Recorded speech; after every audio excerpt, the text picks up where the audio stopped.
आसन्तु जानिबा केउं बासन रे खाद्य रखिबे नाही नचेत खाद्य विषाक्त होइजिब।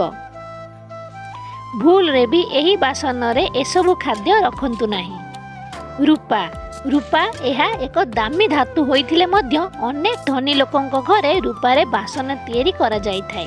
एथिरे खाद्य परसिबा द्वारा खाद्यर गुणवत्ता बढ़ी थाए।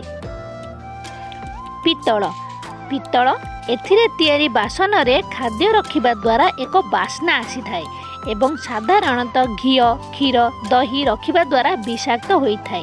भूल रे भी घी क्षीर दही पित्तल बासन रे रखंतु नाही। एथिरे भोजन खाइले शरीर पाई खूब भल। आयुर्वेद अनुजाई एथिरे खाइले कुर्मी कफ वायुदोष परी मारात्मक रोग जमा भी पाख माड़ी न थाए। शरीर को केतक पोषक तत्व भी मिली पारि थाए। तंभा तंभा पात्र रे रातिरे पानी रखी सकाळु बासी पानी पीबा द्वारा अनेक लाभ मिली थाए। शरीर निरोग रही थाए।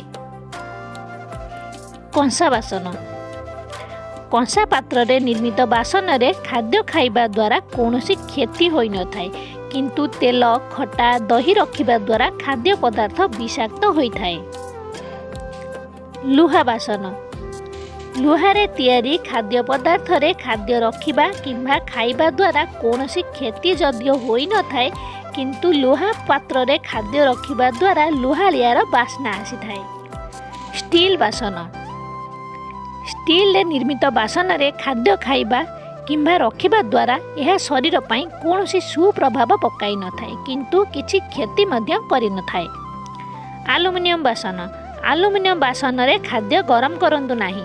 एहा द्वारा खाद्यर मान कमी थाए एवं एहार कणिका खाद्य मिसी थाए जहाँकि आम शरीर पाई मोटे भी भल नुहे। आम शरीर पाई यह क्षतिकारक अटे। माटी रे तैयारी बासन माटी रे तैयारी बासन रे भोजन खाइबा जेमिति शरीर पाई वरदान सदृश होई थाए। शरीरर रोग प्रतिरोधक क्षमता बढ़ी थाए।